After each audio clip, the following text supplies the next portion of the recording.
What's your favorite scary movie? Be like, I'm dying. If some guy came up to me and said, "Hey, they guys," I'm like, "It's over and done. We're married now." Someone in the movies where I'm like, kiss. But oh God, what a sea of humanity. Oh, do, I'm on the bottom. I'm on the bottom. Oh, I'm a top now. I'm a top. Happy Pride Month. I'm a top now. What a way to start. Hello. You can be a power bottom. It's cool. I wish I could. Can I? Oh, there we go. Oh, that sucks. That's Hello funny. and welcome to 52/1994, the live movie conversation podcast where we discuss movies from the year 1994. I'm your host, Cody, and I'm joined by my co-host this week, Spencer. If this is your first time joining us, welcome in. We are happy for you to join us today. Just to give you a little bit of a background on what we're doing here, we basically watch movies from the year 1994, important movies released this year. We typically do it by monthly categories. Doesn't matter if they are good or bad or somewhere in the middle. And then I have a guest host to talk about the movie with, and then maybe see what they've been watching lately or listening to or reading or doing all of the things. So that's basically what we do here. So we're watching 52 movies here. We've already got some people in the chat. Happy Pride. Thanks to Spencer for kicking that off for us. It's June 2nd here. It is Pride Month, so we love that. I feel like I can't recover from. No. I truly meant it. I had it in my notes to say Happy Pride Month. I didn't mean to go about it the way that it happened. But That's usually how things go here, anyway. It's that's just the way things go. So, welcome in. This is the last week of our category, which is Oscar-ish. And that's a very important one for this particular movie, I think, because we're talking about the movie Hoop Dreams this week. It's the first documentary I think we've done on here. And surprisingly, this documentary was not nominated for a Best Documentary at the Oscars in 1995. So a little strange how that happened. We probably have some details about that. I have some stuff written down. I don't know if you have anything written down here. I figured you might. Yeah, I have that covered here. It's really interesting. But anyway, this documentary covering the paths of two individuals in high school and their path to what they want to do in their life, being in the NBA, I think, and having success with basketball. So, Spencer, have you ever seen this movie before? I had not. And I will be honest, I'm not like the biggest movie buff. So I've not seen a ton, but I had not even heard of this before you started this year. So. Oh, good. And you never heard of it, never seen anything. So just based on that, I had never seen it either. I've always heard about it. It's in my 1001 movies to see before I die. It's often considered one of the great documentaries of all time. First impressions, what do you think? What did you think? I mean, out the gate, we got Bill Gates at age 14. So that was pretty awesome. No, his name is William Gates. His name is William Gates. So that is the first thing I noticed. I was like, oh shit, it's a Bill Gates documentary. But no, so I guess my main, I've got this highlighted here. I'm going to be doing a lot of reading off my screen today because I have put down way too many thoughts. This could go off the rails because as you know me, I'm a huge basketball nerd. And you're a big documentary guy too. Exactly. So this was right in my wheelhouse, and I think I'm gonna nerd out a bit. But so the film was it was 3 hours long, right? But honestly, I would have been fine with even more. because I would have been fine with like the history and life of like in living in Cabrini Green, more of the recruiting process stuff, rehabbing from surgery, life at home and in the inner city, drug problems and crime in the area, even though they touched on it, but it was kind of barely. But like, I would have been cool with them like continuing to cover all that. Like, I thought this documentary did a really good job of showing like it was almost like the documentarians lived with these families for what was it, like 3 to 5 years or something like that, because they Yeah. were, I mean, they got extremely close with the families. The some of the footage that they got, like the interviews and stuff, like most documentarians probably would have, you know, visited for 1, 2, 3 interviews and called it a day, because now we see like documentaries on Netflix and Max and all those services. They're pretty touch and go, because a lot of those services just want to kind of crank stuff out, and they're getting a lot of pressure to do that. But back, I mean, I say back then, I guess it is back then now. I feel old, but back then, this was kind of almost. I don't want to say the first of its kind, but I mean maybe the most in-depth documentary at the time. And they, I feel like they just killed it, because like it was day in the life type of stuff, and it was just, I don't know, it was really really good. I enjoyed it. Yeah. The crazy part of this, and this might be stepping on fun facts or facts about the movie or anything, but like the film was actually originally supposed to be 30 minutes long, and it was supposed to air on PBS, and it was supposed to cover multiple players on one basketball court. And they ended up, you know, filming 250 hours of footage that ended up getting trimmed down to the 3 hours. And that's over 5 years. And I think after a while, they realized that they really focused on the two families, the AGs and the Gates, um, as opposed to some of the other players that they had previously looked at. And I just thought, I mean, smart on them to kind of see, okay, here's what we're originally supposed to do, and then be like, no, no, no, we've got something special here. There is a lot of in-depth things that we could talk about, and they do touch on it a lot. Like you said, Cabrini Green, high school recruiting process and college recruiting process, which I've heard of the high school recruiting part of things and never really seen it, and never also really seen the I feel like this movie doesn't get too dark in its subject matter ever. It touches everything. You see it. The narrator set like will talk on it, whether it's drugs or corruption a little bit. But they never go really, really dark with the content, but you do see it. And I mean, I think that with some of the, like, especially with like St. Joe's, they kind of talk themselves into being a villain in this story a little bit. Yeah, and I'll get into some of what, like some of the other things that I think that they probably could have covered in this toward the end.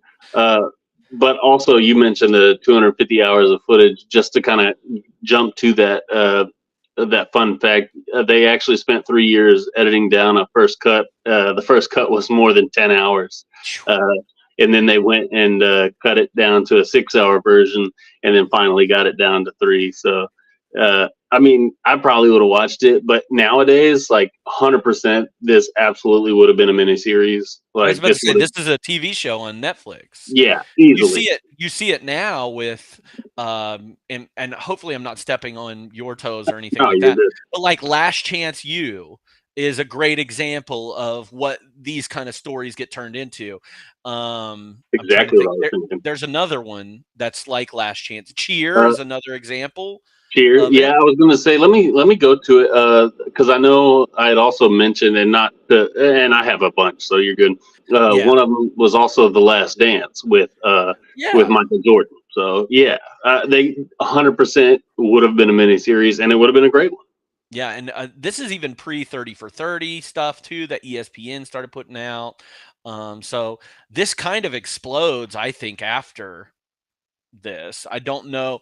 I know there are some sports documentaries out there that are coming out around this time. I think some stuff about Ali, but never really anything like this. I mean, a lot of professional sports stuff, not on this lower level here of And that's what I liked about it too, is because this showed like the reality. And so I work with high school students some during my job to kind of tell them one of our publications is like how hard it is to make it in college athletics and how important it is to have a backup plan. And so this kind of again hit right on the money for me because I'm at these conferences and stuff. I'm always talking to these high school kids. I'm like, hey, what do you want to do? And some of them say, NBA, NFL, whatever.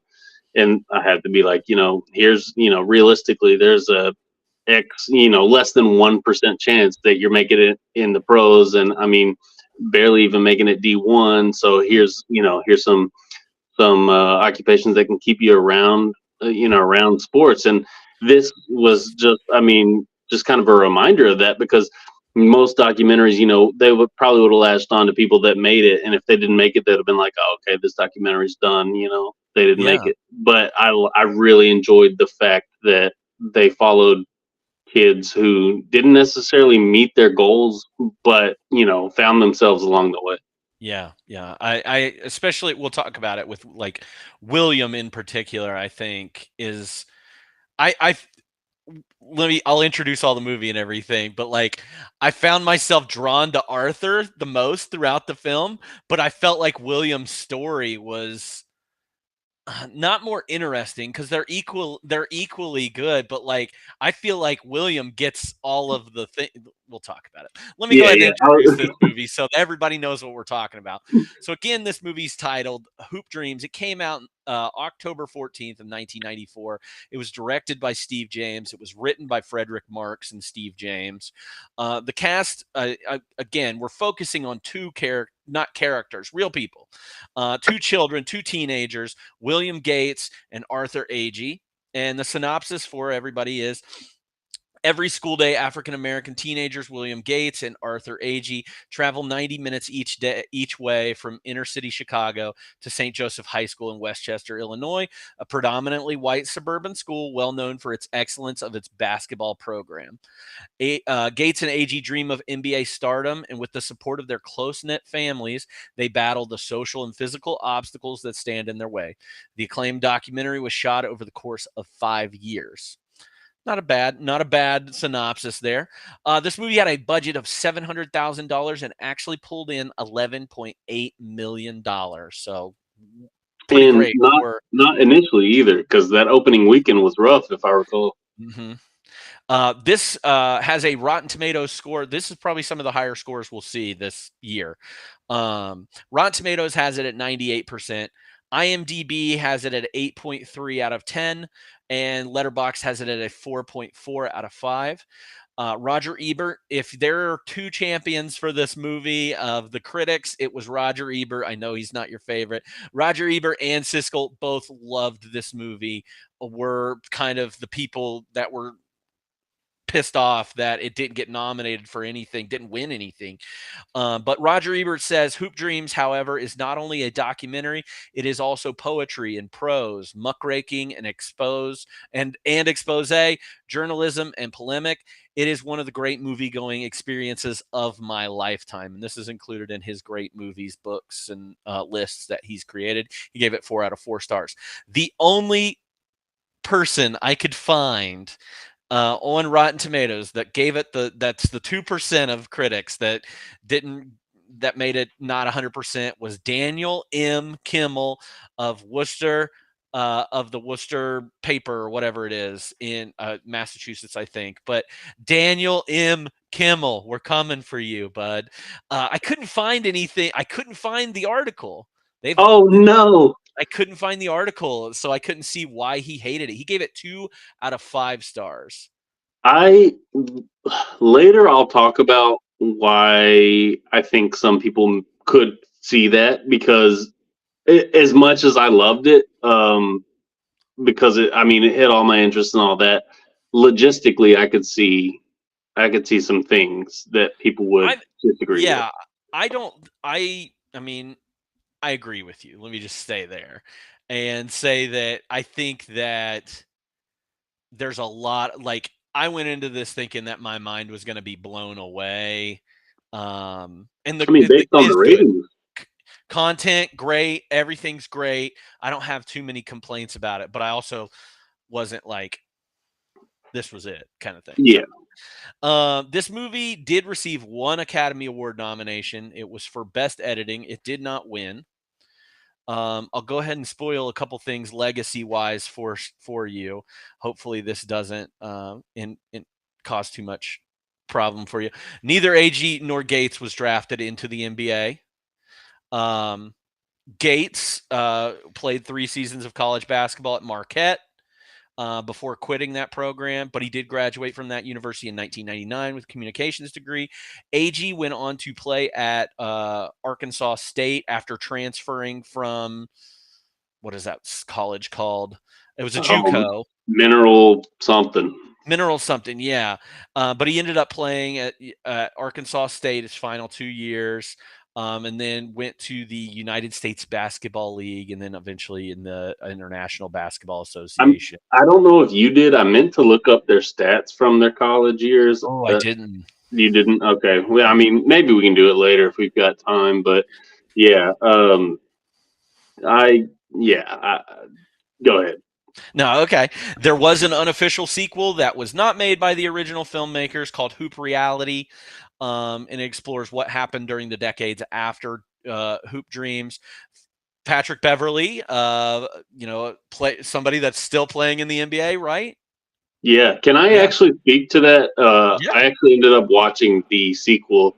And while it wasn't made by them, the creators of Hoop Dreams were really proud because Arthur actually made the documentary himself. And he kind of hosted it, if you will, and it kind of explores, like you said, what happens in the decade after Hoop Dreams. Patrick Beverley is on there, and he's mentored by Arthur because both of them played at Marshall High School. Mm-hmm. And it's got some pretty cool stuff in it. It's got some footage from Arthur's time at Arkansas State, and he's also, like I said, the narrator of the film. And it's entirely free on YouTube if anybody wants to check it out. But I mean, it's obviously not near as good as Hoop Dreams itself. But you know, if you want to continue getting more like Arthur and follow somebody who made it to the NBA, it'll definitely satisfy that. But yeah, especially it gives coming from that school too. Like, it's nice to have something that's like, here's a win that we got. Yeah. You know, mm-hmm. not that Arthur and Gates aren't wins or anything, but like, yeah. And I'll wait to say this because it kind of spoils some stuff. But he gives a good glimpse into Arthur's life long after the documentary and what he's striving to do. It's got a Derrick Rose high school appearance. It's got some good quotes, and it's also got, you know, Beverly's decision, like college decision in it, and shows him being, you know, dismissed from the Arkansas basketball team. It's good stuff. Yeah. I need to check that out. I didn't even. Well, and I don't know if you have this as your legacy as well. If you do, I'm sorry. But there's also Life After Hoop Dreams, 2015, and a TV special, Hoop Dreams Reunion, which I could not find either one because I was gonna watch them. I really wanted to, but I couldn't find them. No, I didn't have any of those down. The other last thing I would say is that there were some people that were in the documentary. Obviously, we see some people, and we see some people that we know in this documentary, whether it's Spike Lee or Dick Vitale or, you know, Bobby Knight or Rick Pitino. They're all in the background. There were sometimes talking heads. But we also see some future stars in the NBA and people that we end up knowing. Most notably, members of the Fab Five class from Michigan. I didn't see Jalen or Chris Webber. But Juwan Howard was in there, right? Juwan Howard basically has a line in there. He's on camera and he's like, "Hi, Mom." Yep, exactly. I was like, "That's Juwan Howard." What's he doing, man? That was pretty cool to see that stuff, though. Yeah, I really like the camp scene. I thought that was pretty cool. So yeah, that's all the legacy I have. Anything else that you want to add to this? I mean, you already gave me some good stuff there.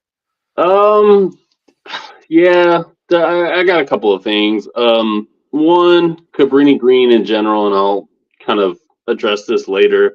I read about the history of it because it sounded familiar, and but I mean it's part of the Chicago Housing Authority projects near the north side of Chicago. And now today, and this may be kind of a fun fact thing, but like only 2 of the original row houses remain. And in fact, Good Times was set in Cabrini Green, even though the projects were never actually like referred to by name, as well as the 1992 horror film Candyman. That is where I knew Cabrini Green from. Oh, okay. This Interesting. Candyman. I was like, oh. I'll tell you later where I knew it from because it's actually it ties into one of the questions. Okay. But then also I was disappointed that like Isaiah Thomas showed up so much in this because he's kind of a piece of shit. So I was like, oh damn, Arthur, like you didn't know, but you know. Is he a piece of shit? Yeah, I mean he's a woman beater. So Oh well, I didn't know that. oh, okay. Yeah, then he is. Yeah. But I like the other Isaiah Thomas, but that's just me. I didn't know that. I didn't know he was a woman beater. I better not slander him. You might want to look it up. I'm pretty sure though. Please look it up and confirm for me because I would be afraid to be misinformed. You sure it's not the other Isaiah Thomas? No, there's no way it's the other one. I'm not seeing anything on. I see like a paternity case and a drug overdose. He's not a piece of shit, man. Oops. It's I okay. think maybe he made some like super misogynist comments or something. Well, I wouldn't doubt that. It was when he was with the WNBA, I think. Okay. I don't know. I'll look into it more. If I'm wrong, I'm glad. I'm not a stand for Isaiah Thomas or anything. Yeah, don't sue me though. Don't you can cancel me all you want. Yeah, you're not getting none. I'm just kidding. No, yeah, I would be interested in looking into that.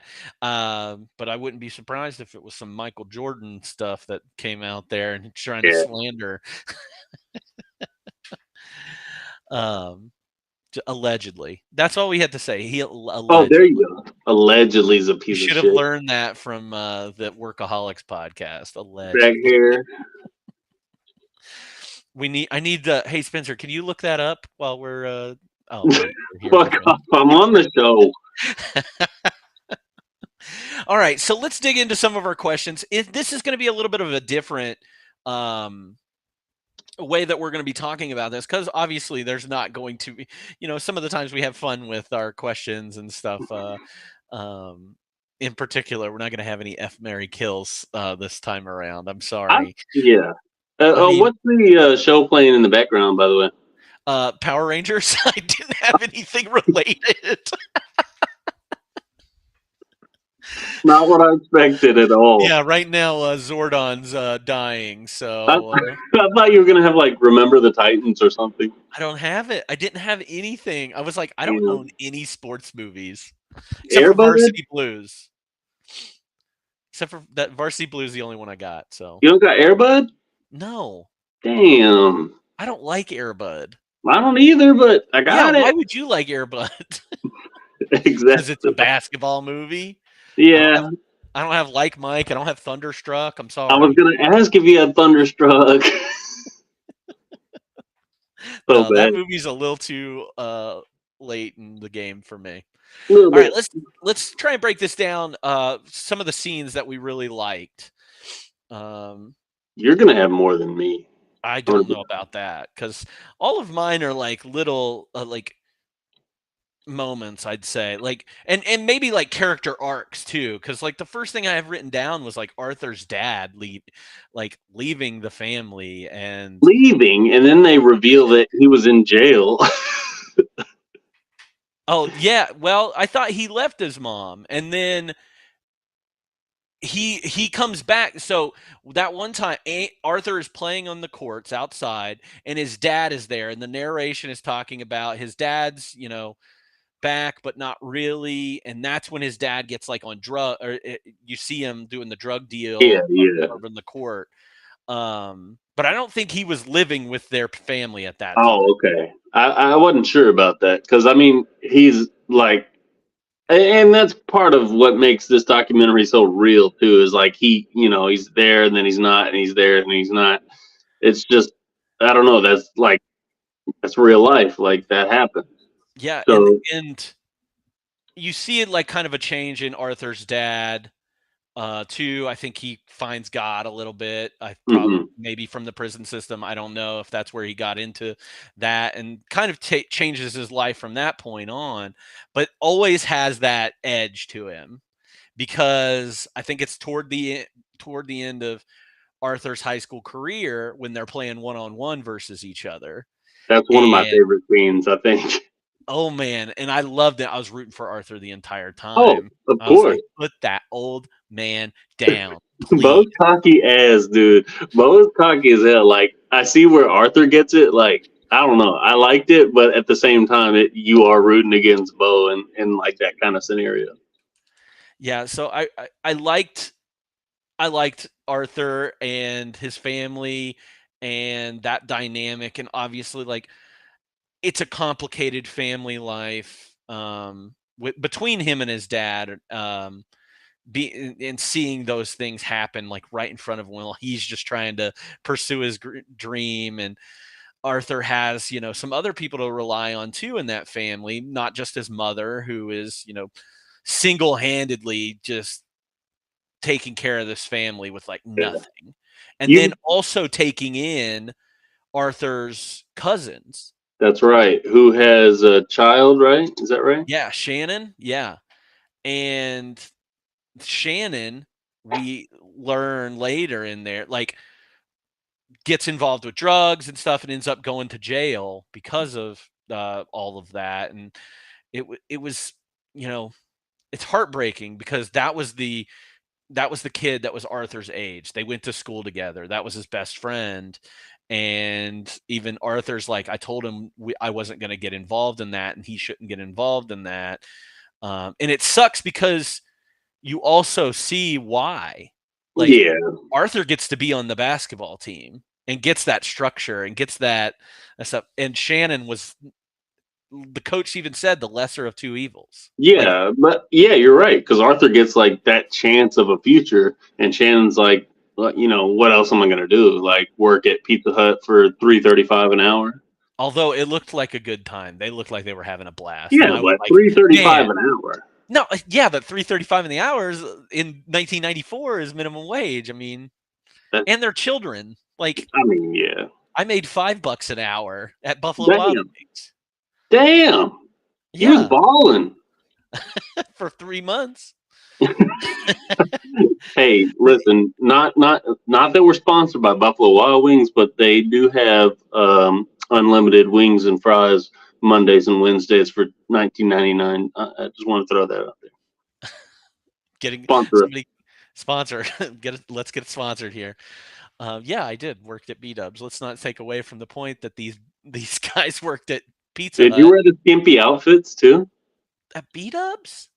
I mean, the little tight cut jerseys. No, they don't wear jerseys. They wear like polos, black polos. I ain't been in a minute. Oh no! I mean, this was back in 2002, 3. Oh, the one I go to, they show nips. That's the Hooters down on the river for me. Oh, for real? Yeah, one time. Let me book this flight.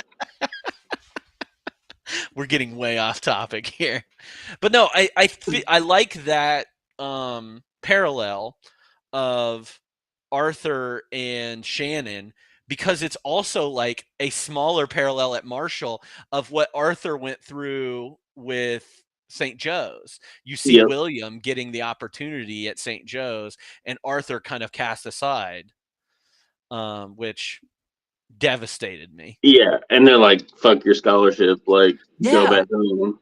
That's what pissed me off the most was they were like, "Oh, he needs to." It's because of his height. He wasn't tall. Mm-hmm. It was a very, and that's one of the themes I wrote down too that I really enjoyed, but also pissed me off, and then also kind of just like re-solidified my opinion on public versus private school, and kind of haves and have-nots. If you're good, and I think there's a quote later, but like if you're good at basketball, like they're gonna keep you, right? And Mhm. then it's just like if you're not, they cast you aside, like you said. Or and don't even give you time to No, develop because he mm-mm. doesn't have time for that. I need somebody that's Isaiah Thomas immediately. Yeah, but I I mean, will. on the like best scenes and stuff, you kind of hit the nail on the head on two of mine. That one you said on Arthur and Bo playing a one-on-one, and then the other one I put in general, like Bo's struggles with drugs and being in and out of prison, in and out of Arthur's life, getting reformed, leaving and rejoining the family. I just put like showing some real life shit. Like it. Mhm. I mean, Their electric getting turned off they in didn't the. show that, did they? I think that they showed the lights going off, Oh, didn't did they? they? I don't think they did. According to my fun fact, they did not. Well, Oh. they may have shown the lights get cut off, but they didn't show like the documentarians paying for it to get back Yeah, on. they didn't show that, and I'm glad they didn't show that. That's Oh yeah, me too. Because that would have soured me on the entire thing. yeah. Um, but again, like it's interesting, and I do love the structure of this documentary because we do continue with William, who goes through the St. Joe system.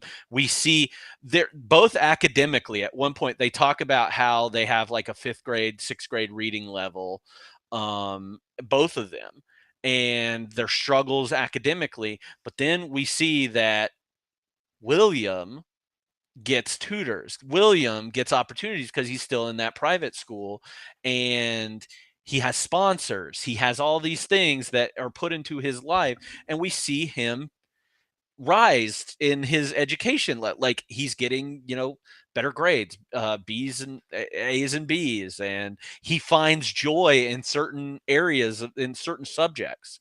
Yeah. We see that, and we don't see that much with Arthur. Well, then they just kind of dropped the bomb, and they're like, "Oh yeah, by the way, William has a kid." That was a weird moment for me because I was like, they didn't lead up to that at all. They were just like, "Oh, hey, William had a kid, and he kept it quiet." I was like, "What the fuck?" Kept it quiet for what, 3 months? Yeah. Well, I mean 12 months technically, I I was guess, gonna say, yeah, 3 months out the womb. which is crazy. I couldn't believe it. I was like, damn, you can't just drop that and then and then move on. And yeah, I don't know. I was not disturbed by what's the coach's name? Oh, bro, I can't stand that dude. I don't remember his name. I didn't write it down. I just put It's St. Joseph's coach. the St. Joe's coach. I want to say it starts with a P. Um and his treatment of Arthur and William. But like the thing that really rubbed me the wrong way was at the end of the movie when he meets back up with Arthur and is telling him how good he is and like how proud of him he is. I'm like, you didn't give a shit about that kid. Yeah, he said we really could have used you. I was like, yeah, you could have used his talent, but you didn't give a shit about him as a person. And you don't give a shit about William as a person. Like he made me madder than anybody in the entire film, probably. Just because, and a lot of it has to do with like him reminding me of certain people. Hmm. I don't know. He rubbed me such the worst way possible. Like I mean, he almost like kind of pushed him to play injured and then blamed him for it. And yeah, exactly. Oh my god. Yeah. If there is a true villain in this, it is Oh, that guy. he, Pingator. yeah, Coach Pingator. he just sees like those kids as like a business and not like human beings. And one of the quotes I have is from him later, and God, he just pisses me off so bad. And I just want to say it is of that era too, of those coaches, and you see those type of coaches at that camp. Oh yeah, He's got that Bobby Knight to him. He's got that Patino thing to him, and thankfully those kind of coaches are dying out. I think a hmm little bit, um, but he got lucky with Isaiah Thomas. I'm going to say that. He got lucky with Isaiah Thomas. Well, didn't he not even win with him? No, he didn't. They won in the basketball championship in 99 and 2015. Trash. He is the most winningest coach in high school basketball in Illinois. But I don't know. It's not like he has a track record of super success. Well, yeah, like some coaches can get away with, like Coach K and like Nick Saban, like they could probably get away with it, Bill Belichick. But when you don't have like that winning history, it's just you look like an asshole, and you are.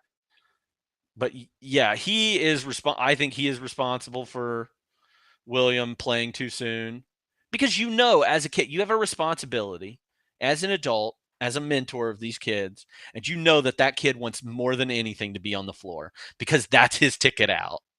Yeah, he's not even 18, and he was asking him like leading questions like, "Do you want to play? Like, are you feeling okay?" Like, what he's gonna freaking say. Yeah, he was absolutely that, and the scene at the end where he's talking to Arthur and we could have used you. Dude, yeah. Really just soured me on the whole thing. That guy was the worst. Chad says, I feel like coaches, high school and college, either give a lot of fucks about their kids or 0 fucks about their kids. No in between. That's a good point. Yeah, I mean, because I've had both, and obviously the ones that give a fuck leave like a lasting memory. Even if you don't go on to do anything with sports, like you remember the people that treated you well. And I don't know. He was not one of those. No, he just wanted to win. Yeah. And I want to talk about Williams. I don't feel like we've talked about him a lot. But I also want to talk about William's family life. So we talk about William having, the child that in the middle of his high school career. But we also haven't mentioned Curtis yet. I love Curtis, dude. And I think Curtis is such a fascinating part of this movie too. He's the older brother of William. He is a former basketball star, was the guy. And I don't remember where he ended up going to college, or maybe it was a JUCO too, because he couldn't get the grades up. I can't remember, but just ends up failing out and doesn't find that success, and then puts all of his like, I'm gonna live through you. And we hear our Bo say it too, like, this is my chance to get my dream realized. This through him. Yeah, and I think it meant more coming from Curtis because he's not William's father, but the role he played, you would have thought that he was, because like he was his biggest cheerleader. He was pushing him. Like Curtis, damn near raised William. It seemed like that's at least what it felt like. And it's interesting too, the family life. I mean, both I would say both kids turned out pretty good. I was going to try and see if there was, you're right. Like he is kind of the replacement father for William in that situation. And even though Bo AG is like a little bit problematic at times, that still is a full family over there instead of a broken family. So, but both kids end up turning out really well adjusted, I think. And that comes out to one of my quotes, and we'll get there later, but about how, especially growing up in those specific projects in general, like the outlook on life is not super positive. So considering, even though both of them didn't realize their dreams to go to the NBA, like they should consider themselves incredibly fortunate for what transpired after college and after high school basketball. They both mentioned not wanting to be a part of gangs. They both mentioned not wanting to be a part of drugs, and end up locked up and stealing and all these things. Both those kids independently said that. One that I just thought I think the parents, the mothers, should be commended immensely for the children mothers they raised, because they were. It was William's mom that ended up getting her nursing degree, right? Yeah. That was pretty That was awesome. Yeah, I loved seeing that and her just crying when she Yeah. got it. That was awesome.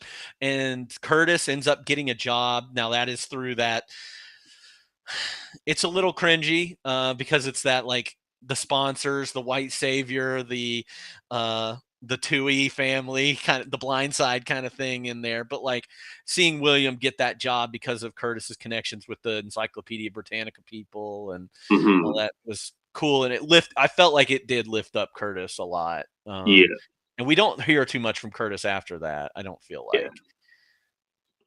So want to pick that out. Yeah, that was good.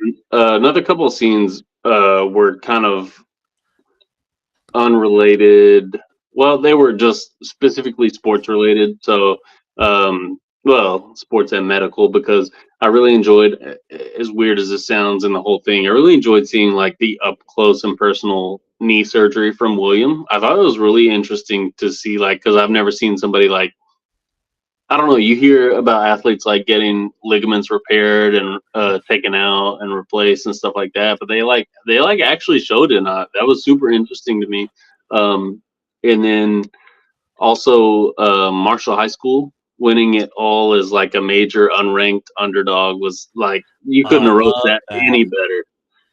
I loved that, and like them going through the city winning the city tournament, going on to state, ending up in third place in the state, but still they weren't supposed to be there. They beat 2 or 3 teams that definitely outmatched them, and they were just a fast team. I love seeing a small, fast team. Dude, me too. Like the speed freaking kills. Like it really does.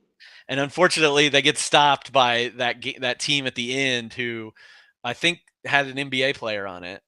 Like, did they? I can't remember who it was. Yeah, that big, tall, white kid. I think he ended up being some Detlef Shrimp looking dude. I think he ended up going to college and being in the NBA, but like that kid was unstoppable. Yeah. Speaking of those games, though, and kind of seeing that team, that Marshall team, go on to state and everything, seeing St. Joe's get stopped before they could even first round, basically. That Dunbar was the team they were playing. I wrote that down. That was a time when the games at the end of the documentary were awesome. And I found myself like cheering when something awesome happened. Like Arthur gets a steal. Dude, that guy picks pockets more than anybody. Like, dude, he's quick. And then his passing too, like, because that was like one of the first scenes that they showed was the guy like saying, "Hey, this guy's gonna be something in X amount of years," and you show him like making like a Magic Johnson type pass. And I'm like, oh damn.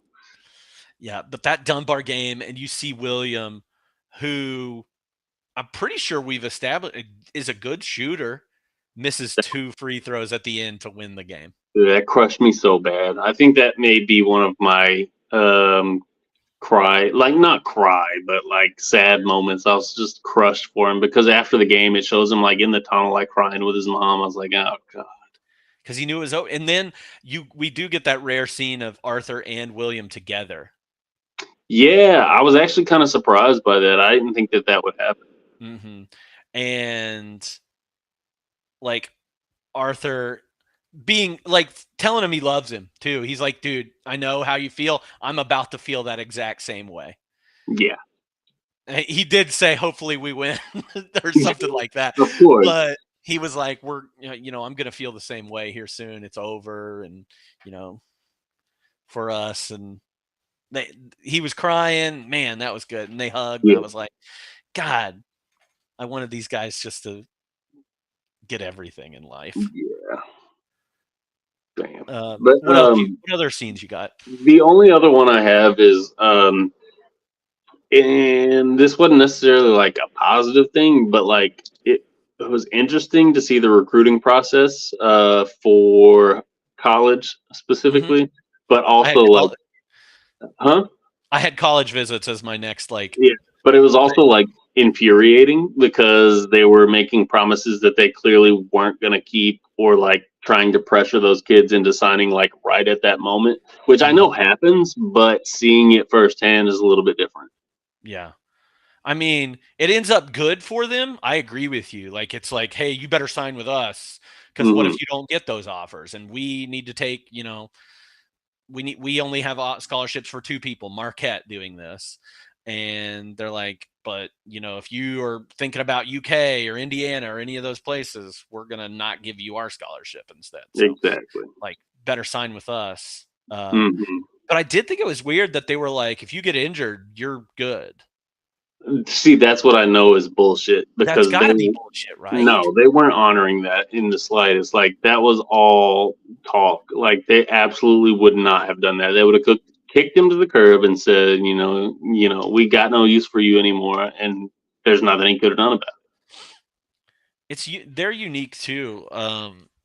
That I guess I'm thinking NBA and college. It doesn't matter as much, and they're both super talented. But they were like 6 foot tall, 6'1", it. 6'2". Yeah, Um, I was you're like, right though. Like in college is different. Like that doesn't matter as much. But yeah, you get to the next level, it's like that's not gonna happen.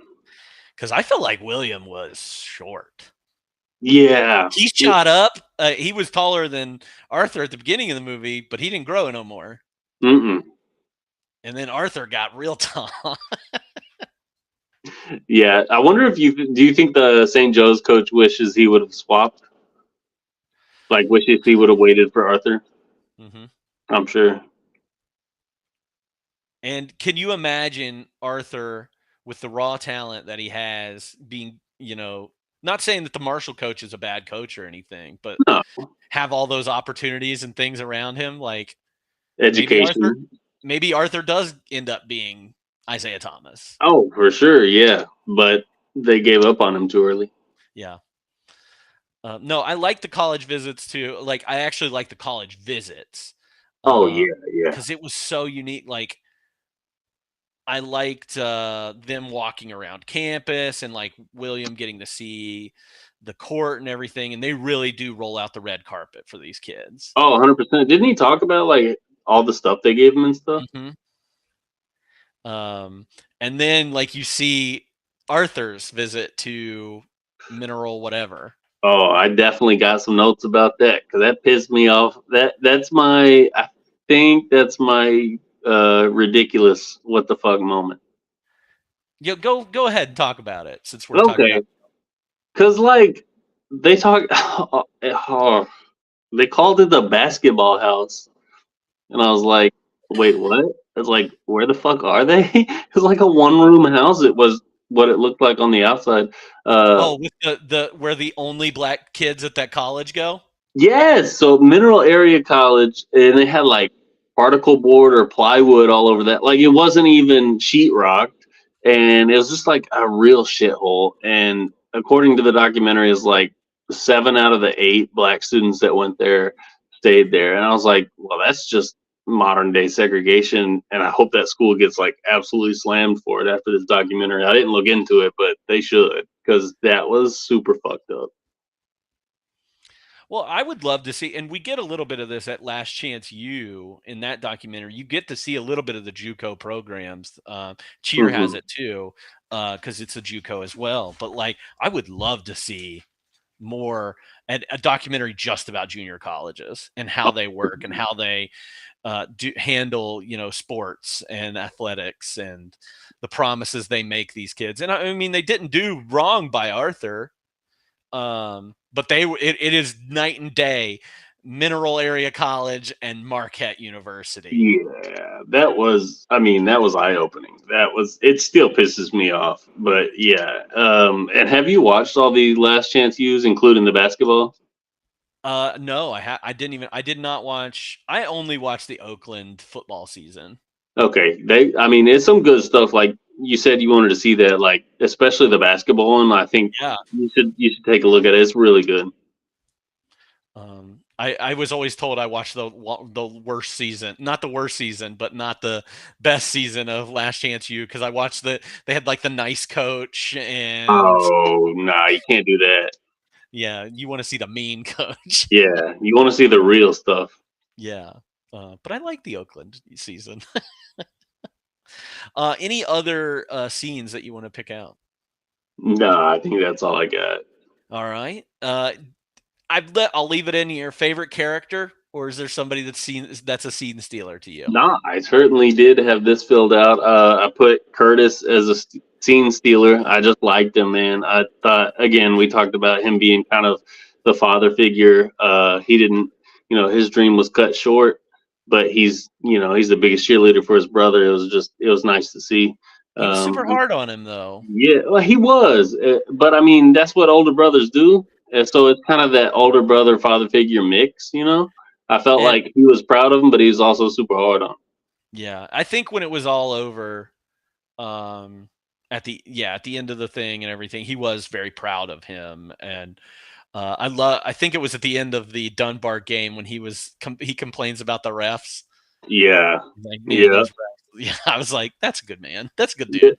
Yeah, you got to. Also, I've got Spike Lee mentioned in here as a scene stealer, and I'll we'll talk about his quote later. But I feel like if you don't have that quote, like, come on. No, that's that quote should have played at the beginning of the movie, I think. Oh, 100%. And then lastly, I've got Arthur's mother. We haven't talked about her a whole lot, but honestly, she may be my favorite. You say character, just the person that they featured in this film. I felt like she just always was giving like super sound advice. I think most of my quotes come from her. She had really good things to say, and I thought she was a really good mother. Yeah, I think the mothers are the superstars in this movie. Oh, absolutely. Because it's with Arthur's family especially, they had nothing going for them. They dropped she didn't want to accept. I think she was the one that was accepting or talking about like Bobby. Or sorry, I've just read the freaking chat. Talking about welfare, not wanting to be on welfare, Yep. and then like being forced to have to get on it, and then they take money away from her, even though there's still more kids living in their house, and it's worse than ever. And the fact that she kept that family going and kept that kid on track and was like very involved in, even though she's trying to work, she's probably I think she lost their job during the middle of some of this, and like, and it was minimum wage. Yeah, and she met with the teacher and was like, the next time that he starts doing something like this, I want you to call me. And he like just being that involved in Arthur's life. Like, that's a mother right there. Like, and all that stuff she's got to deal with, and she's still focused on like Arthur and his education. Like, that's a mother. Yeah. Arthur again, I said at the beginning, but like Arthur was who I focused. Like, I was rooting for that kid the whole way. William's great, but yeah, Arthur, I get it. Yeah, because he was so small, and then he was big, and I was like, hey man, you're big now. Yeah. Hey Tom Hanks. Hey Tom Hanks, you're big. All right, let's talk about some of those quotes, and I'll let you start out with that Spike Lee quote. I've got too many of these, dude. But yeah, so the Spike Lee quote, he said, you have to realize that nobody cares about you, and you're black, you're a young male. All you're supposed to do is deal drugs and mug women. The only reason why you're here, you can make their team win. If their team wins, these schools get a lot of money. The whole thing is revolving around money. So yeah, I mean, I think that line just nailed home the exploitation and like dirty logic behind the entire system. I mean, he couldn't have said it better. And I think it's interesting too that it comes after that Spike Lee is shown very briefly, and it comes after Dick Vitale, and Dick Vitale giving his like, my mother, America, let's give it a word, like, you gotta earn it, all this stuff. Fascinating. I do think that if there were some editing things that I would do, I would maybe move some of this stuff around and put it toward the front. But I get. I mean, he's so right though. Like, I think I liked that it came after the Dick Vitale stuff, because Dick Vitale was like, it was the American dream, all this bullshit, and then Spike Lee was like, nah. Don't listen. No, I love that. Like, put that exactly all this at the front of the movie. Yeah. No, I agree. That'd be Yeah, and right. I know you've got the William quote in. Which William quote? The William quote that was at the end. Maybe, maybe not. I have the Arthur quote where Arthur says, "I'm ready. I'm ready to leave because you know everybody up here is going to jail or in them drugs or dead." I've got that one too. God, that puts it into perspective too. Yeah. Did you have? So this is the William one I was talking about. He said, "That's why when somebody say when you get to the NBA, don't forget about me and that stuff." Well, I should have said to them, if I don't make it, don't you forget about me. Yeah, that's such a that is a powerful, profound quote from from a guy who made a 14 on his ACT. Yeah. And then he comes out with that, and I'm like, oh my God. He got an 18 composite. Okay, composite don't mean shit. It gets you into school. I mean, if it does get you into school, I guess it does. I want to know, what's my composite? I don't know. We didn't have that option, did we? No, I had never heard of it until this. I was like, that's special stuff. Yeah, I was like, wait, he keeps raising it, but he keeps getting a 15. Like, how's this happening? I wonder if I got like a 30 or something now. Shit. Maybe I can go to a different college. Maybe you can go to Marquette. Maybe. I have another William quote in here, other than that one, where he said, and I think this was at the end of the movie, if I had to stop playing basketball right now, I think I'd still be happy. I think I would. I did like that one. And that's another thing about William and Arthur. It happens after William gets hurt and injures his knee, is like, it's not coming as easy to William. He doesn't have that explosiveness. He has other interests. He's actually he's learning about like I said, he has that job. He's actually finding things that he's interested in and wanting to do. And he's like, I don't really want to do that. And we learn after the movie's over that he didn't want to play basketball. It was the job to him. So, well, on the contrary, though, like, I wonder if, and I feel like I'm right, but I could be wrong.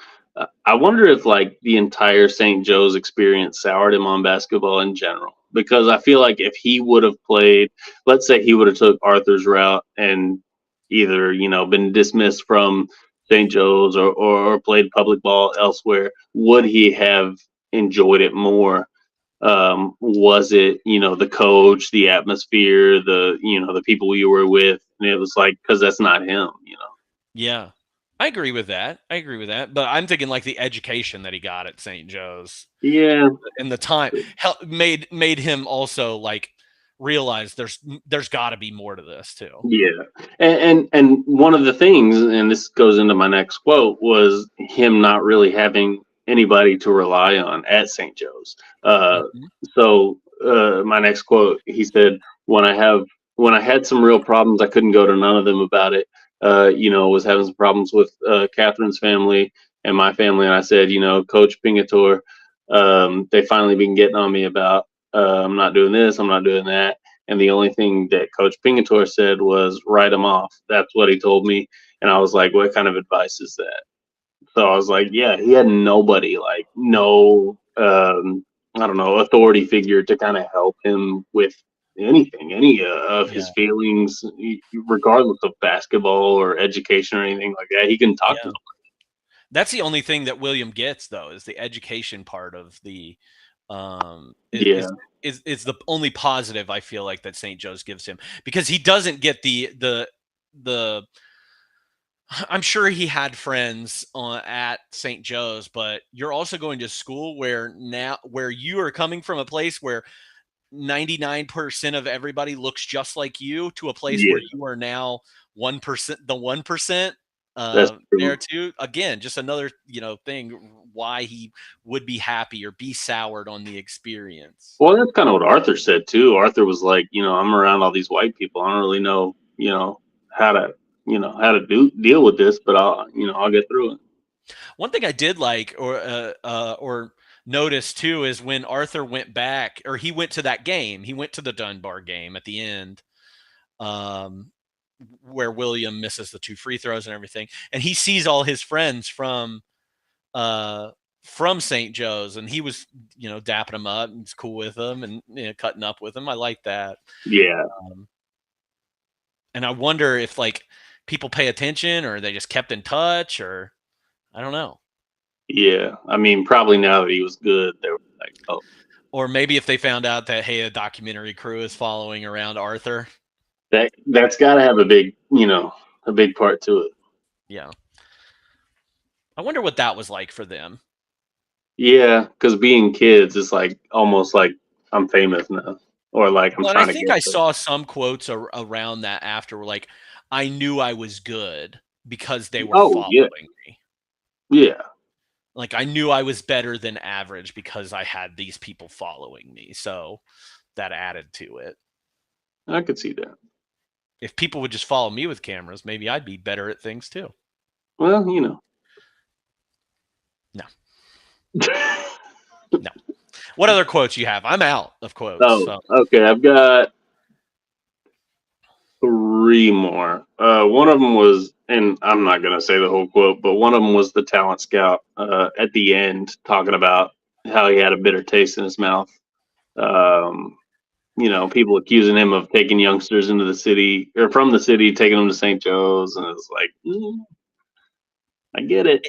It did feel like it's, and I see this where like, not equating it to slavery or anything, but you equate that. He said he was been called every name under the sun. Oh yeah. By his own community, and so I'm sure that's what they were equating it to. Like, you're selling our own people to white people. Yeah, I mean, I get it. I imagine they called him something with the initials of UT. But that's what I assumed whenever he said that, because I mean, from the outside looking in, like, it does kind of look fucked up like that. Yeah. Sure, UT, some C's were said. I think there's a lot of things that. Oh yeah. The other one I have is from a high school guidance counselor. I'm not sure which one, but they said comparing Marshall High School to St. Joseph, I don't think there's any comparison. People can afford to send their children there. They can afford to put money into the school.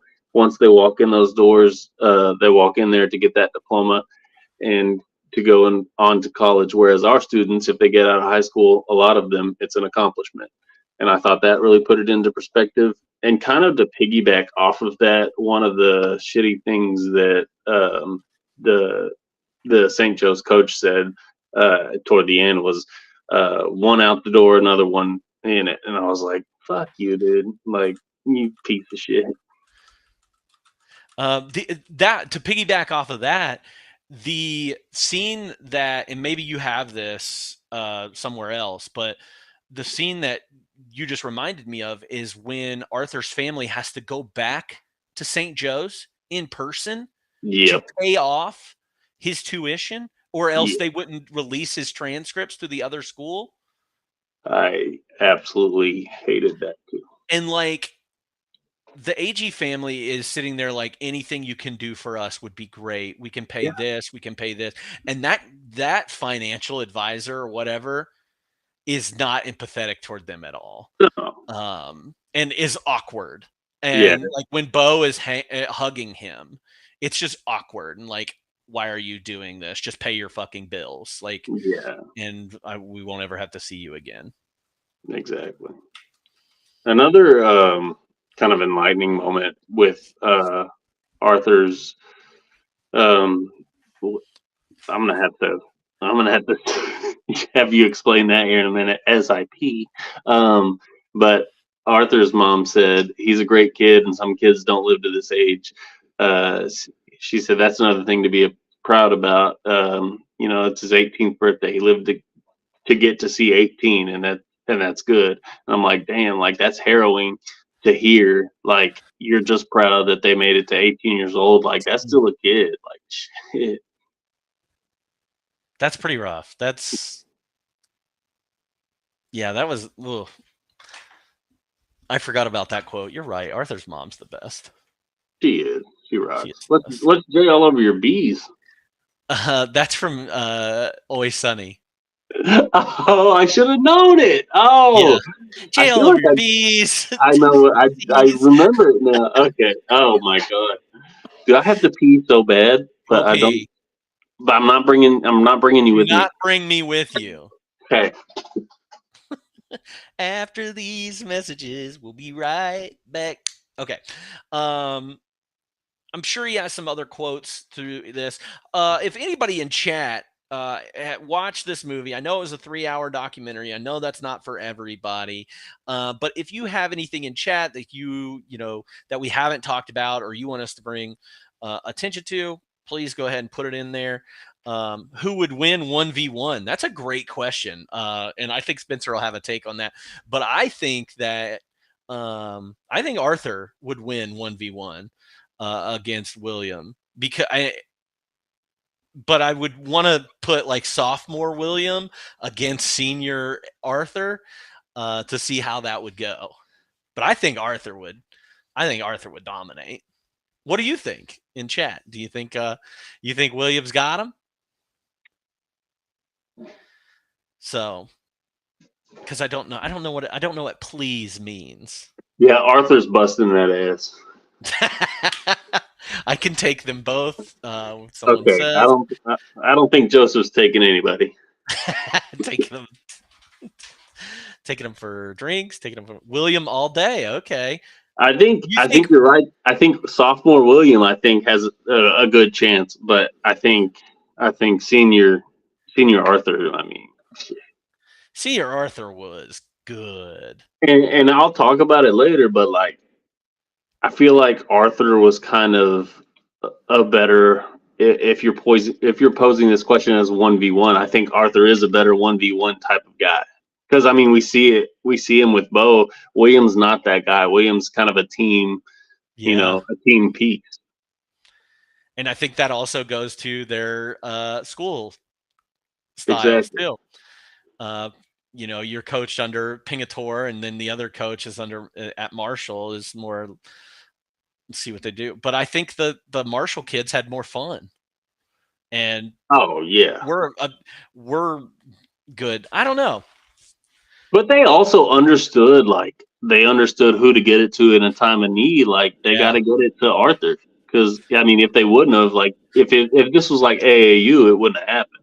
Now, we saw more Arthur games than we saw William because he was hurt. But William's senior season, they made William seem like he was not doing that great in his senior season, but he was putting up 30-point games. I was gonna say, like, if he's getting looks from Marquette, he's obviously good. Yeah, and that's another thing. Like, William's a D1 player, and obviously Arthur is too. But Arthur also, you saw Arthur's defense against Isaiah. I forgot about that part. He got trucked, bro. Of course. Because Isaiah Thomas allegedly beats people. Allegedly. I don't know. I think it'd be good. It'd be interesting. I did think it was a little interesting that he could barely beat Bo, though. Well, that is a good point. But how much was Bo, full of shit? Also, it's hard to beat your dad, dude. Dad ball is different. Dad dicks are different, too. That's part of dad ball. Dad balls, dad dicks. Yeah, they're gonna back you down in the paint every single. That's old man ball. That's what they do. I didn't have that opportunity to play my dad in basketball. He didn't play basketball. He's still here, guys. There you go. He didn't play God rest his soul. God rest his soul. No, he just never played. So, William bodies Arthur every point. I think it depends on if we're talking about senior Arthur or not. And like you said too, Arthur's ripping everybody. Arthur's picking pockets. So I think you can't underestimate that. Arthur's fast, man. And William, and the whole show too. And again, I think it had to do with that public versus private, that have versus have nots. I think Arthur just plays with more like, he wants it more. Yeah, he wants it more. He's doing it to get out of his situation. Whereas Williams, kind of got his situation kind of figured out already. All he needs to do is make the grades.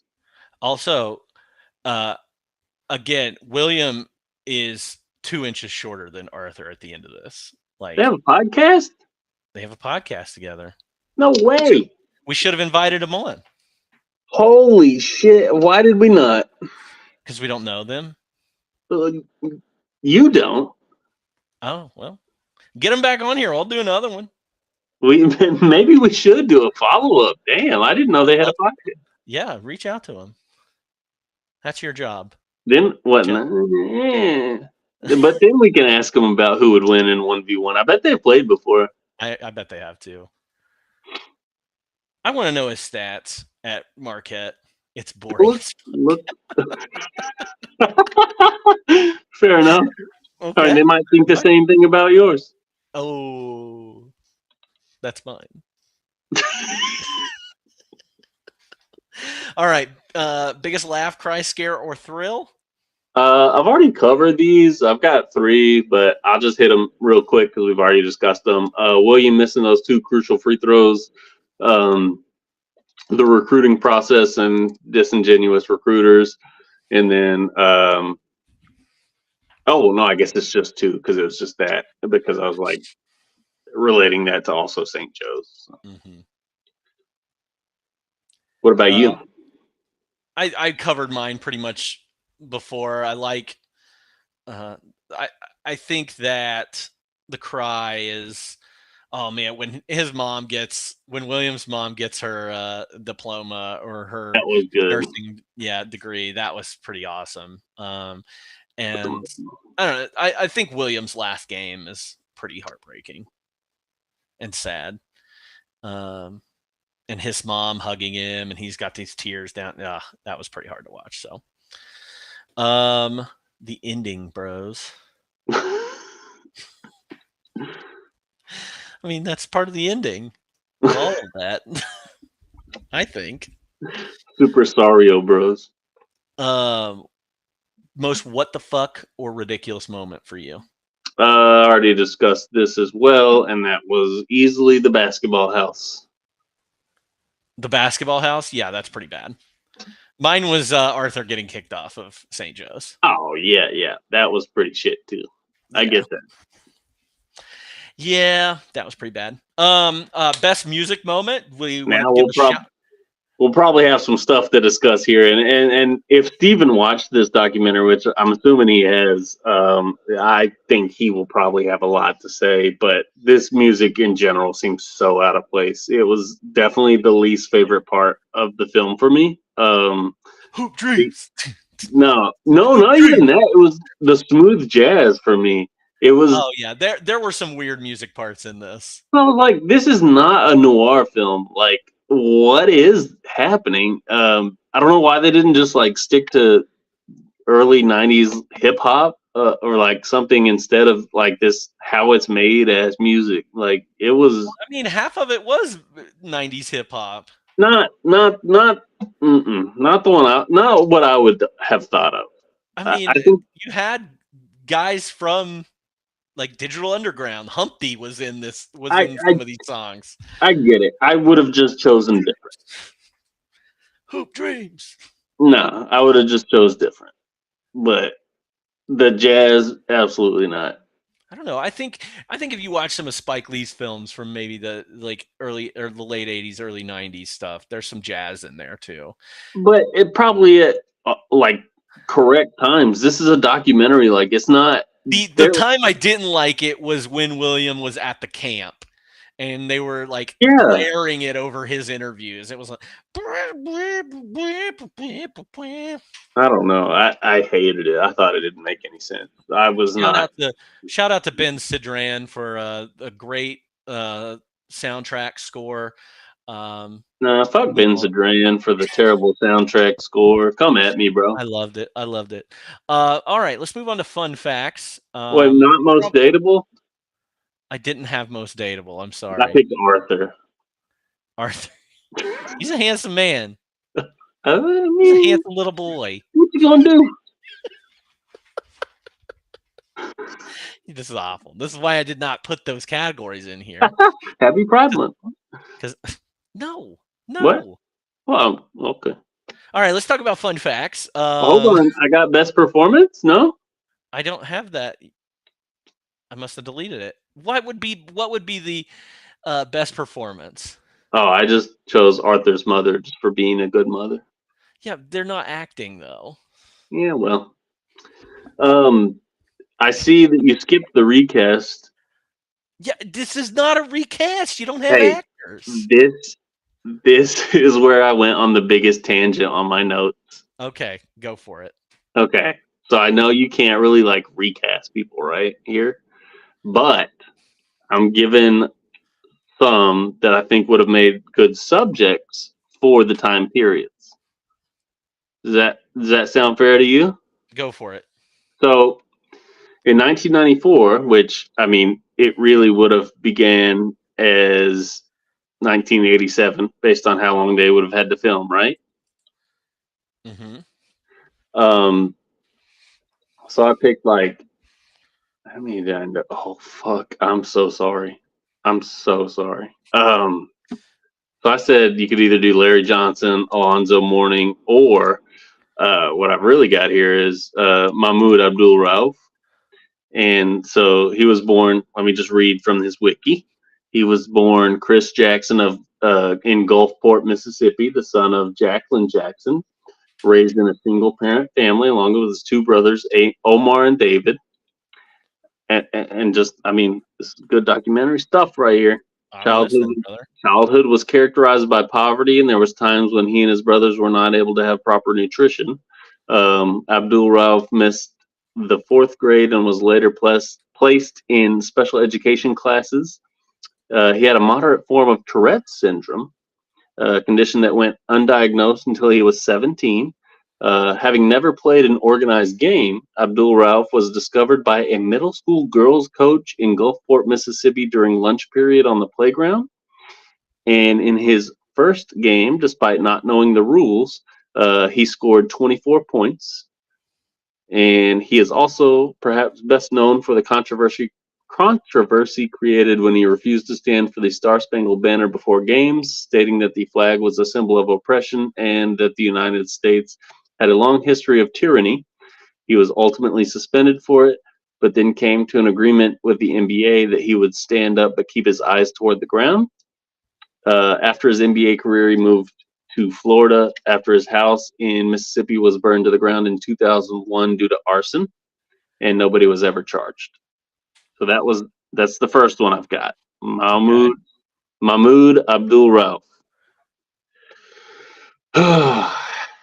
I've also got Kenny Anderson, who grew up poor, didn't meet his father till he was in the 30s, had a relationship and child with DJ Spinderella of Salt and Pepper.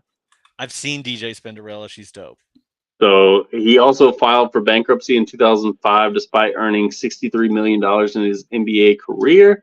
And in 2013, it was reported that he was sexually abused as a child by both a person who lived in his neighborhood and a basketball coach.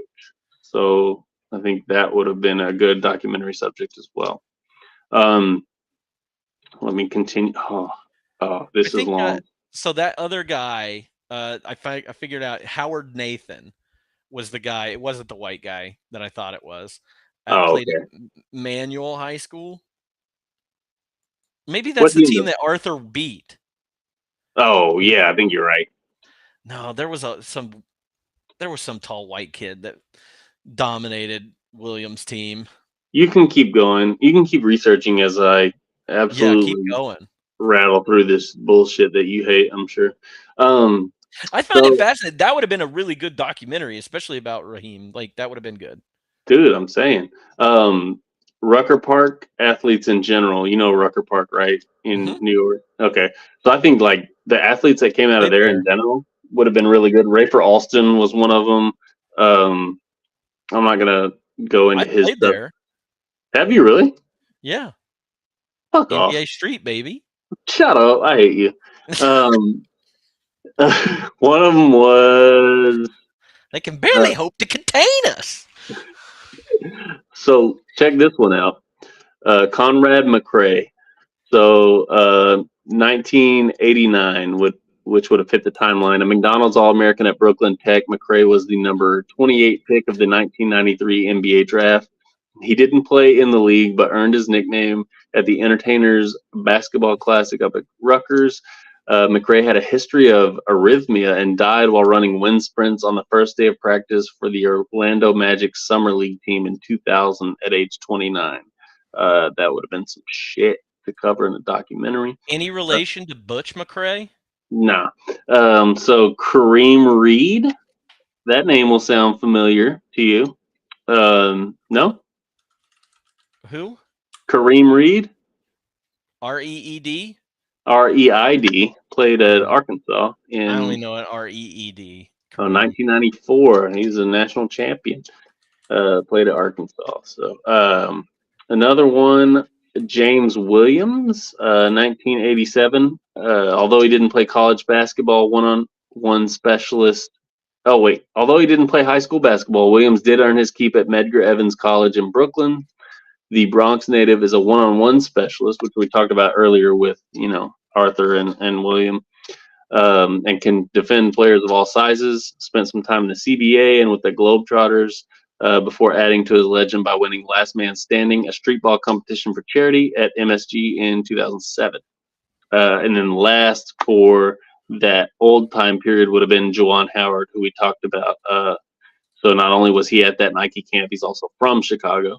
So I thought that would have been good. And then for like present day, I think, and again, I toyed with this a little bit. I had to go back from 2024, go back 7 years. So, they would have had time to like do the documentary and stuff. So I picked Remy Martin, a highly touted high school player who went to Arizona State and then transferred to Kansas, helped them win a title. Then went undrafted in the NBA and plays overseas. Daniel Gafford, who currently plays a pretty sizable role for the Mavericks in the finals. He's from El Dorado and played for the Razorbacks. I actually got to interview him. There are a lot of Arkansas people. I know. I actually got to interview him when he was a senior in high school. And it's interesting because he didn't start playing till he was in like the 8th grade. He was really into band. So can you imagine like a 7-footer just playing the fucking clarinet? Yeah. So he could play clarinet for the movie. Yeah, exactly. And then I'd be pissed about it. Yeah. And then the last one I've got is Jose Alvarado, just like the gritty point guard for the Pelicans. He's Puerto Rican with Mexican descent, went undrafted, and I feel like I would like to hear his story. Yeah. Yeah, I think it'd be interesting in now to hear a lot of these players and see a lot of the recruiting process with the NIL stuff as well. Yeah, I think that's really interesting too. I think it would be great to see men's and women's now.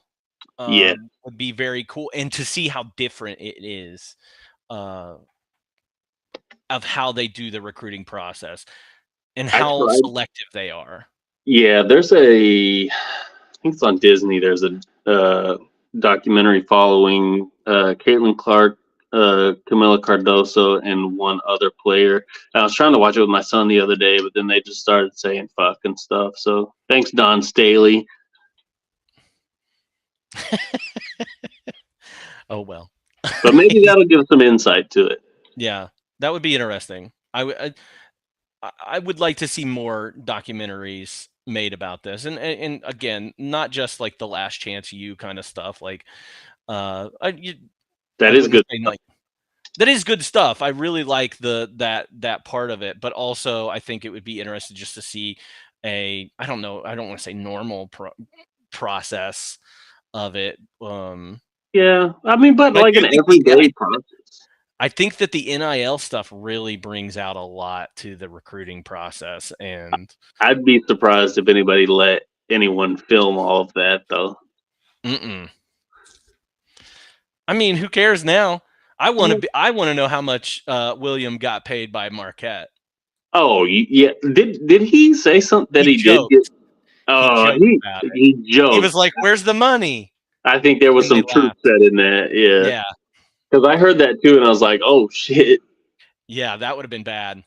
It is interesting though that these guys did not get to get any of the money that was made from this documentary until after they were out of college to Yeah, keep because their of the NCAA NCAA. eligibility. So I hate the NCAA. yeah, they're awful.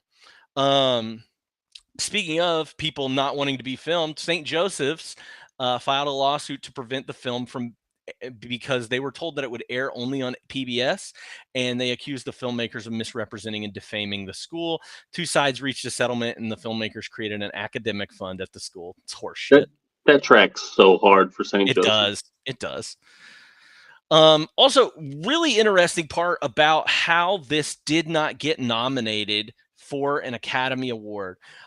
So, according to Roger Ebert, who was super angry, reliable sources said members of the Academy's documentary nomination committee had a system in which one would wave a flashlight on screen when they gave up on the film. When a majority of the lights flashed, the film was turned off. Hoop Dreams did not make it 20 minutes. In response to the controversy, Bruce Davis, the Academy's executive director, asked accounting firm Pricewaterhouse to turn over the voting results in which each voter had given a rating from 0 to 10 to each of the eligible documentaries. According to Davis, a small group of members gave zeros to every single film except the 5 they wanted to see nominated. And they gave 10s to those 5, which completely skewed the voting. And they gave 10... there was one film that received more scores of 10 than any others, but it was not nominated. It also got zeros from those few voters, and that was enough to push it to 6th place. What one was that? This one? Probably this one. Yeah, reading that made me mad too. And then, like, another facet of that is no documentarians were even on that voting. Yeah, because, like, that's insane. Yeah. Could you just like? How can you call yourself like a legitimate voting panel? That's one thing I want to say whenever anybody talks about Oscars, and I love the Oscars, but it is fallible in so many ways. Like, how often are we really picking the best movie that was made this year? We never do. Hardly. Any award show. Yeah, any award show. And it's all just it is a recruiting process. It's the same thing that we see in this. Whoever's greasing the right palms, whoever's, shaking the right hands and kissing the right babies, that's who's going to win these things. You see that all the time with the Academy Awards. So I love the Academy Awards. It is also bullshit. And this is just a good example of what. And they know damn well we're still going to watch. Yeah. But it is sad though, because the Academy also has an opportunity to recognize films like this that would put more of a spotlight and give more attention to these kind of films. And what would that have done for high school basketball, college basketball? And I maybe not much, but it would have put a little bit more eyes on things and maybe gotten a little bit more recognition. Let's just take over the Academy. Okay. I'd love to do that. They're called People's Choice Awards. Also, I'll finish this. I gave you a lot of time to talk about the people that you want to see in this. So I'll say that the families of both men have experienced losses since the release of the film. Agee's half-brother, which we don't see, was killed on Thanksgiving morning in 1994. Gates's older brother, Curtis, sadly was shot to death in Chicago on September 10th, 2001. In a carjacking. And it was like I read that it was like a love triangle thing. Oh, I didn't know that. I didn't read into it. I think he got gunned down by the other guy in a relationship. Dang. And then sadly, Arthur's father, Bo, was murdered in a robbery in 2004. Super. Yeah. Did you read into that one? I read that it wasn't his fault or anything like that. I read that, but so Arthur actually talks about it in Hoop Reality, and they go visit his grave with his mom, and he said that there was a hit out on him for $5,000. He got murdered in an alley. So Why would there be a hit on him? Did he say? I don't know. No idea. No, he didn't go into that part. Because Bo ends up being like a minister and in sales. Like that's his job.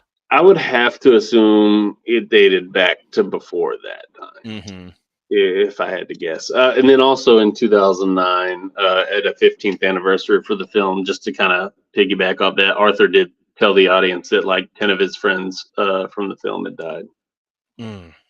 So that was honestly like watching Hoop Reality and then like reading all that after the fact was super heartbreaking too. And did Arthur get in trouble with the law?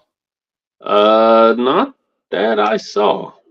Maybe I just misread that as some his friends or something. I thought I saw one of them got in trouble with the law somewhere, but I could have wrote. I could be wrong about that, and it looks like I am. Any other facts that you want to? I've got a couple. You mentioned it being on the list of 1,001 movies to watch before you die, but also it's at one time was ranked number 1 on the current TV special 50 documentaries to see before you die. Arthur was chosen by the ABA as a number 1 draft pick by the Harlem Globetrotters after the film was long released. And you will enjoy this, and I don't know if you caught it or not. I bet you probably did. There was a small bit of the film Do the Right Thing featured in the documentary when Arthur was listening to the racist rant given by John Turturro. Did you catch that? Mm-hmm. I knew exactly what it was whenever it was picked up. I was knew like, that's all Johnny boy. Honestly, that wouldn't be a bad pairing either. No, not at all. Maybe a better pairing might be He Got Game. I haven't seen it. Another Spike Lee joint. So check that out. That's been on my list though. Check that out. Speaking of movies to pair with this movie, Like a Fine Wine and Dish, if you could pair this movie with another movie for a double feature, what would you choose? So I've got several, and the one I'm going to save till the end. My main one. But we've already mentioned The Last Dance, Last Chance U. Also, I think maybe not as popular as I thought it would have been, but Hustle, the basketball movie with Adam Sandler, Juancho Hernan Gomez, and Anthony Edwards. I really liked it. I thought it'd be good. Another one, and I hope I don't take this one from you, would be Minding the Gap. It makes sense. Yeah, I think that is a fantastic documentary. I think I told you to watch it, or maybe you had watched it on your own, but I tell you did tell me. Yeah. And I absolutely do not regret it. Everyone should see that one. Honestly, I would watch that one again. And documentaries are kind of hard to rewatch, but that one I would definitely watch again. So here is the one, my main one. This is the one that should definitely be paired with this, and it's because it was set in the Cabrini Green projects.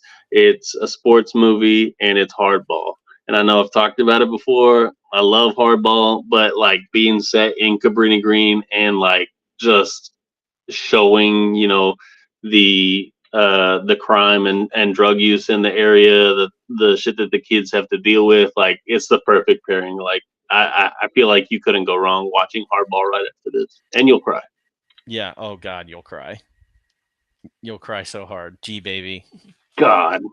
G baby. Rest in peace, baby. So Minding the Gap was my first one that I put on here, which I'm not mad about. I knew you would potentially put it. There is a documentary that I'd seen a few years ago about a football team in Memphis, Manassas High School in Memphis, called Undefeated. And I think it's on Tubi right now, of course. But I did see it a few years back. Really good, underfunded program, but like it tells the story of these freshmen to they're seniors now, and how much they've grown and like their lives and everything. Undefeated's great in that respect. You might not like this one. another documentary, More Than a Game. I don't know if I've seen that.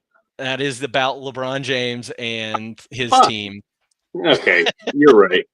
I hate it. But Okay. I mean, just a good look into a basketball program. Like, I'm surprised you didn't say Coach Carter. I I didn't because I knew you'd make fun of me. You're such a Coach Carter guy. I wanted to though. I really did, but a hardball was just too perfect. Hardball's great. There's another 1994 fiction movie that came out this year that is about basketball. It is also about basketball recruiting. It's actually done by a famous director. The guy that directed The Exorcist also directed this movie called Blue Chips. If you haven't seen Blue Chips, you should definitely check it out. It's got Shaquille O'Neal in it. It's got Penny Hardaway in it. And it's about this Bobby Knight-esque coach recruiting these kids, and it shows you all of the bad parts of recruiting, and how you get them to get past the ACT, and how you get them to go to your school by giving cars and money and all this stuff. I don't think it's a very well reviewed movie, but man, when I was a kid, I loved this movie, and they say the F word a lot, and I was in love with that movie. So I'm gonna have to watch both of these. Blue Chips is great. What, more than a game? You're gonna watch More Than a Game? No, I meant Undefeated in Blue Chips. So I do, like you mentioned that, like basically how to get the grades to get the scholarships and stuff. Watching the sequel, the unofficial sequel to Hoop Dreams, and seeing Derrick Rose in there, I was like, just do what he did, just fake the ACT. Yeah. Just get John Calipari to pay some kid to take your ACT for you. Shocked they didn't do that with Williams. Allegedly. I don't think it's alleged anymore. Well, it's alleged that Calipari had in. Oh yeah. So that's whatever. All right, if you had to give this documentary a rewatchability rating, I also have. I'm sorry to do this to you, but I also have. The movie pairing. You've also changed to music and stuff as well. Yeah. Can I give some music recommendations? Absolutely. That I think would Fight the Power? I don't know if more so just listening to this with this movie, but also like that could be incorporated into this movie. I think would be good. So there's like a ton to choose from because I mentioned early 90s, late 80s hip hop. So I just kept it at 3, and these are just from my personal opinion and preference, and that would be 8 Ball and MJG, Too Short, and Cypress Hill. I think those would be really good. I like it. So yeah, I think they should have incorporated that into the movie instead of that shit jazz. I think that they were probably starting with a PBS mentality. I get it. And they weren't like, hey, let's make this as hip hop heavy as we need to make it. Yeah, well, I get it. I hate it, but I get it. Yeah. All right. Rewatchability rating. If you had to give it a rewatchability rating between 1 and 5, what would you give it? So I'm struggling with this. I'm struggling with both ratings, to be honest. So the rewatchability, I gave a 2.5, 2.5, because I thought, documentaries themselves aren't, the most rewatchable, as I said earlier, even though it is one of my favorite genres. But this one I think would be a good one to like revisit every now and then, just to kind of remind yourself of the systemic issues with like the youth to professional basketball pipeline. This film doesn't even touch on AAU, which is an entirely See, that's another element to it. Yeah, that's an entirely different beast, and honestly, I would love to see that kind of explored in the extensive details that this one does to kind of shed a light on that mess. But yeah, I think in general, I think this is a good one to watch, every now and then, like just to kind of remind yourself, kind of ground yourself. Yeah, I gave it a 3 on rewatchability. Like you said, and I kind of went middle with it, and it is one that I think is something I can watch. It is 3 hours. But it doesn't feel 3 hours to me. This isn't just you're trudging through anything by any means. But yeah, obviously they're just not the most rewatchable movies that are out there. Is there an AAU documentary out there? Because that sounds familiar now that you say it. Surely, right? Because that hopefully it's taking down the. I see something called At All Costs. That sounds familiar, actually. I think I might have seen it. Documentary. I may have seen that, actually. Okay. I need to rewatch it. Yeah. Doesn't have great reviews, but well, that's the thing. That's why I said, like, I wish they would do it as extensive as this one was. Mm-hmm. So, which kind of reminds me, and I didn't think of it until just now. What is that? There's a show. It was on Netflix about Little League football called like Friday Night Tykes or something. That sounds terrible. But it kind of shed a light on that aspect of Little League football. Yeah, I see it here. Friday Night Tykes. Yeah, which actually was pretty good and enlightening. Like they put like it's borderline abuse. Like they put those kids through hell, and like their parents just push them so hard. QB1 would be another good documentary series for people to check out. That's a little bit more on the successful side of things. Like these are people that are going to be in the NFL or whatever. I think that's the issue I have with some of the documentaries is they do want to focus on the ones who made it, and that's what makes this one so different. Is because it is about the ones who didn't. Mm-hmm. I just think I need to watch that Last Chance U basketball one. I don't know. Basketball is. I've seen the football stuff over and over and over again. Mm-hmm. I like the basketball. I've always liked basketball. I'd be really interested to see what you thought about the basketball one. I can't remember if there's one or two seasons of that one. Basketball. Yep. Check that out. Overall star rating out of 5. Again, this one was really hard to rate, and honestly, if I didn't have to rate it, I probably wouldn't. But I ended up giving it a 4, even though it had some, like I said, some logistic issues. You know, I didn't love the music. The transitions were terrible and lazy. The voiceover was god awful. But I think just because of like how in depth it was and showing the reality of life outside of basketball, and for those that don't always make it, I think I'll still stick with a 4. I think I have the exact same reaction that you have to it. I gave it a 4. I think the subject matter is incredible. I think that you could have, like we've said, gone more in depth onto a lot of different areas. I do think that there were some choices in this movie that were. I think they pulled off the gas pedal a little bit on some things, and rightfully so. The movie's about the kids. It's about their families, and it's about their dreams. So not taking down like St. Joe's or not getting into the recruiting stuff too hard is, I understand why. But the narration at times took me out of it a lot and was very cheesy and did feel like I was watching a PBS 30-minute special where some random dude was watching. Like Isaiah Thomas could have narrated this thing and it would have been incredible. Like it sounded like something that like your high school biology teacher would make you watch in class. He's like, William had 3 points in this game, and it wasn't good. It wasn't impactful. And then with like no music, they'd flash on the screen and say sophomore year. Yeah.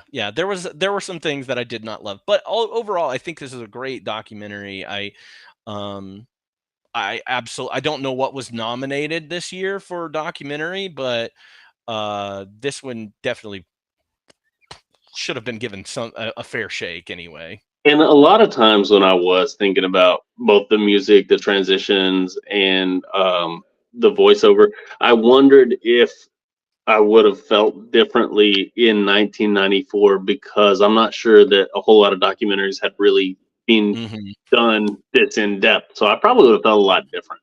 Yeah. Especially on the investigative side of things. A lot of documentaries were, I think up until this point are just point and shoot. Like with very little, maybe some interstitials. Ken Burns is coming out now, and like he's putting out his very in-depth documentaries. So I think it's out there, but yeah, a lot of stuff is just, hey, here's what was happening, and not really narrating anything to it. And then, like, I think they got really, I don't know if they got lucky, but the parallels of these two kids, like, it's crazy. It is crazy how it lined up perfectly. God, I really would have liked to seen them go into Cabrini Green a little bit more. But also, I feel like our judgment and our viewing experience has been pretty clouded now, because now with like recent documentaries, like I mentioned earlier, it's like they're trying to get that out pretty quick. It's a lot of quick cuts, a lot of dramatic narration, dramatic music. It's just a lot different than it was back then. That's why I always wondered, like, how would I have felt watching this back then? Yeah. Or even like later 90s. Yeah, and I think just with more money and more time, or not time, but more money and more opportunities during that time, could have been a different documentary. Yeah. But I don't know. I would like for them to try it again, you know? Yeah. I'd be shocked to see, like, nowadays, though, I feel like if they were like in the middle of making that documentary, they go to the Nike camp and they see the Fab Five there, they shift their focus. I don't think they stay on these kids. I want to know what they were recording ahead of time. Like, what kids were they paying attention to anyway, and why they selected Arthur and William. That is interesting. I don't know, because it seems to be kind of a geographic decision based on, that, and then the kids that were also at the Nike camps. So, yeah, that's a good point. Yeah. Well, that's all I've got for you. And that's all I got for you folks out there.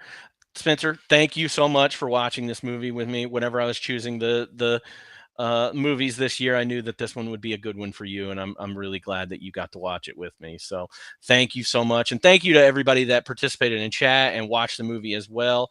And if you haven't seen it in chat, I do highly recommend it. Is there anything that you've watched recently, Spencer, that you would like to tell everybody about? I was unable to tune in last stream, so I don't know which of these you might have covered, because I know we've talked about, watching some similar stuff off stream. One of those being When Evil Lurks. Okay, yeah. I assume you mentioned that last stream. I don't know if you mentioned The Greasy Strangler or not. I did briefly. Okay, because it should be mentioned. But as far as me personally, and it's been a long time since I've been on here, so one of them, American Fiction, I really enjoyed that. Finally got around to watching that. I still need to watch some of the other nominees from earlier this year. Another one that you and I have talked about, I don't think you've gotten around to watching it yet, was The Contestant, the documentary on Hulu. It was really, honestly, I think I may have cried and did not expect to. I think I did, yeah. I did not expect to on that one, but I did. Finally watched Fried Green Tomatoes and liked it. And then my wife and I are currently going through and catching up on the Bridgerton series. Okay. What compelled you to watch Fried Green Tomatoes? I think my mom. I think she would. It makes sense, doesn't it? That adds up now. Yeah. You say your mom. I was like, yeah. She kept mentioning it, and I was like, yeah, I think I'll watch it. And it was good. So it'll teach you never to walk on train tracks. I'll tell you that. Well, so will Joe Dirt. Well, I've been watching. I've kind of slowed down in my watching, but I had some comfort movie watches over the last week, which were David Fincher films Zodiac and Gone Girl. Oh, I saw you watch those. Yes, dude, I love those though. I love them so much. I have struggled to not watch Zodiac like every night this week.